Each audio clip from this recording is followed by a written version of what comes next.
Welcome to Beyond the Algorithm, a podcast about technology, philosophy, culture, and ethics, hosted by Cora, a virtual voice, published under the imprint of GFAEV. Welcome back to Beyond the Algorithm, the podcast where philosophy, ethics, culture, and marketing collide with technology. I am Cora, and today we are talking about something more valuable than money, more contested than territory, and more fragile than glass. We are talking about attention. Think about it. From the moment you wake up until the moment you fall asleep, your attention is pulled in 100 different directions. Emails, notifications, breaking news, endless feeds. Everyone is competing for a sliver of your time. When you open an app, when you scroll for just a minute, a silent battle begins.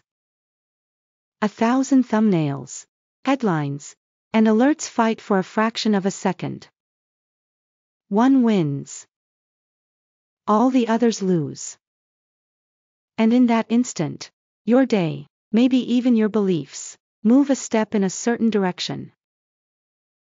The question is, who decides that step? Is it you? Is it culture? Or is it the algorithm, quietly pulling the strings behind the curtain? Today we will explore the attention economy, why attention matters, how algorithms reshape culture, what this means for business and democracy, and why philosophers from Simone Weil to William James would argue that attention is not just a resource, but the very essence of human freedom. So let's go, beyond the algorithm. Why attention matters. Attention has always been power. In the ancient world, poets, philosophers, and priests competed for it in public squares and temples. Whoever held attention shaped belief, ritual, and community. The French philosopher Simone Weil once described attention as the rarest and purest form of generosity. She meant that when you give attention, you give something you can never take back. You give your time, your presence, your very life. In the 20th century, attention became an industry. Radio shows and television programs sold blocks of it to advertisers. Newspapers measured it in circulation numbers.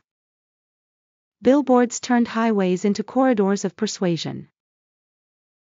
But attention then was centralized. A few channels, a few newspapers, a few mass rituals, everyone watching the same moon landing, the same championship, the same Christmas ad. Today attention is fragmented into millions of streams. One person is deep in a video essay on philosophy. Another is lost in short comedy clips. Another is following political commentary.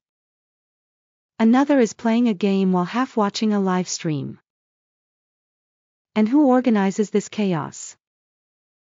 Algorithms. Not editors.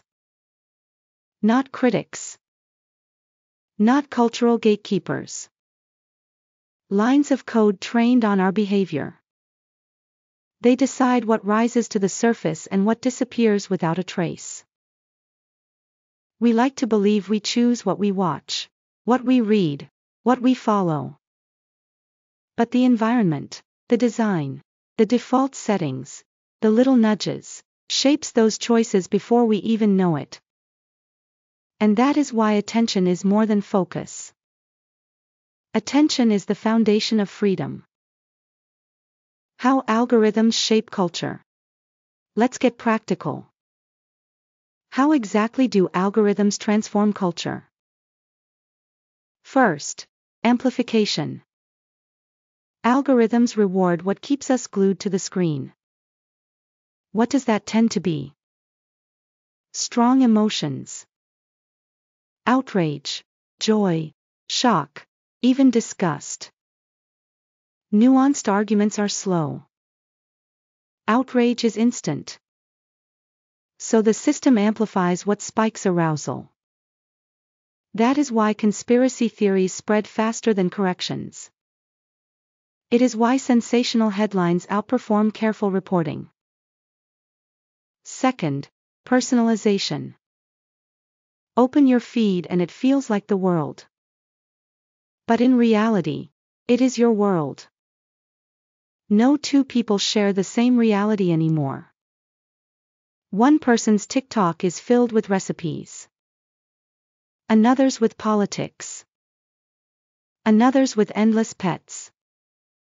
We believe we are looking at culture, but often we are looking into a mirror that reflects only ourselves. Third, engineered popularity. Trending no longer means millions of people chose the same thing. It often means the algorithm predicted a piece would perform well, showed it widely, and made its own prediction come true. Popularity is no longer entirely organic. It is manufactured. Fourth, design for capture. Infinite scroll removes the natural pause. Autoplay erases the decision. Sometimes the next video is boring, sometimes it is thrilling. That unpredictability is the same principle as a slot machine. We pull the lever again and again. Fifth, feedback into creation. Creators adapt to what the algorithm rewards. They shorten intros. They exaggerate hooks. They split content into series. Over time, the algorithm does not just curate culture, it writes it, by shaping what gets made. And here is the paradox. Algorithms are not malicious.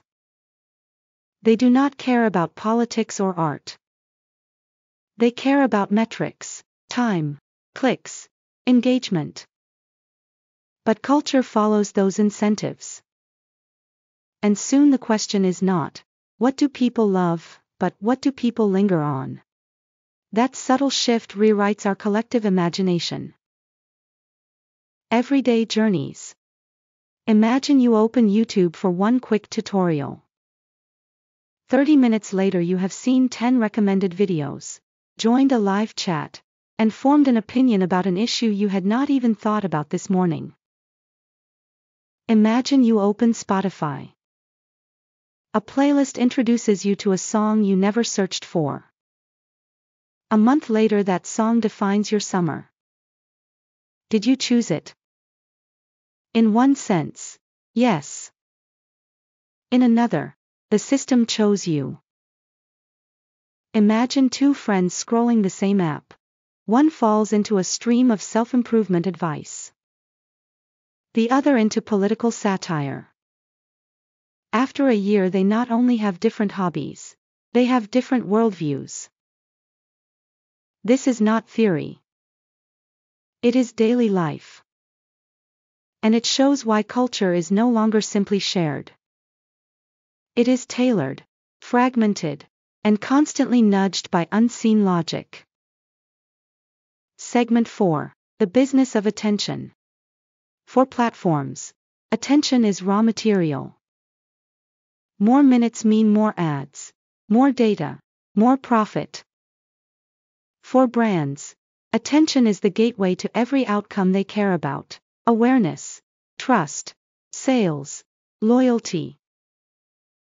But there is a trap: chasing attention at any cost. Clickbait spikes numbers but drains credibility. Rage posts get comments but corrode communities. Stunts grab headlines but burn long-term reputation. The smart question for brands is not, how much attention did we capture, but what quality of attention did we earn? Did people remember the story? Did they feel trust grow? Did they return by choice, not by trick? Owned attention, a newsletter, a community, a podcast, creates resilience. Rented attention, on platforms you do not control, is vulnerable. The landlord can change the rules overnight. The healthiest strategy is hybrid. Use algorithms for discovery, but invite people into spaces you own. That is how attention turns into relationship. Culture fragmented. Culture once gave us common reference points. Everyone remembered the Beatles on television. Everyone watched the same final episode. Everyone read the same front page. Now, one person lives in anime worlds, another in sports, another in design tutorials. Diversity is beautiful. But fragmentation can be dangerous. Algorithms accelerate the fracture. They serve us what reinforces our existing tastes. They minimize encounter with the unfamiliar. The public square becomes 1,000 small rooms with closed doors. Without shared moments, empathy suffers. It is not that we dislike others. It is that we do not even see them. Their worlds are invisible to us. And invisible worlds rarely get compassion. The philosophy of attention. Attention is not only economic. It is ethical and existential. William James called attention the very root of choice and character.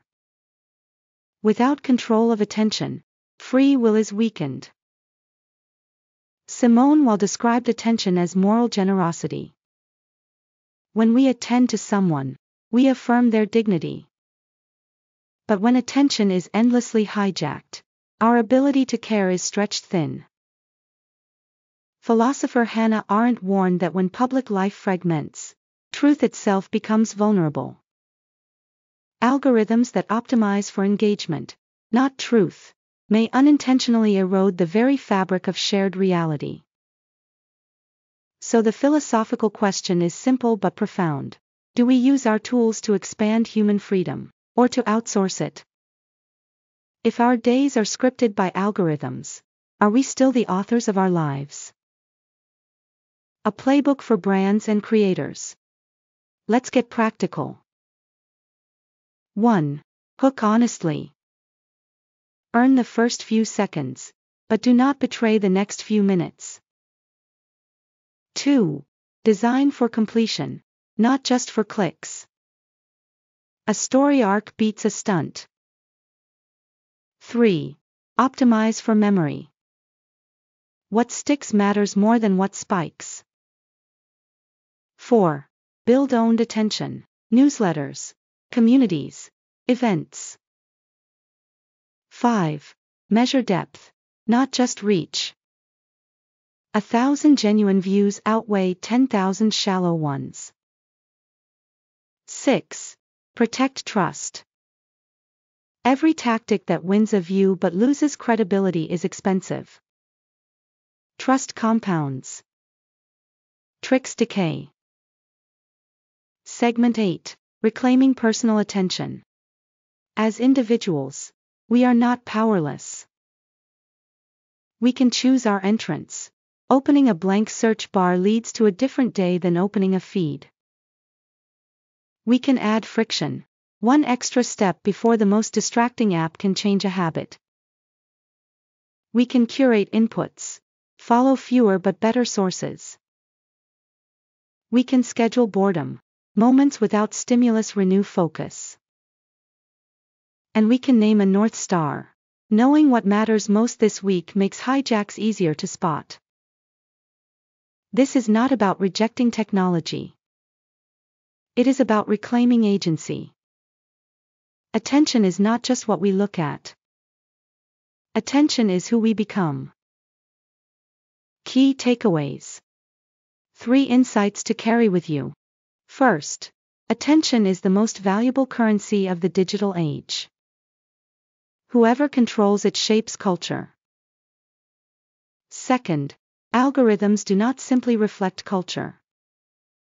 They curate it, fragment it, and sometimes manufacture it.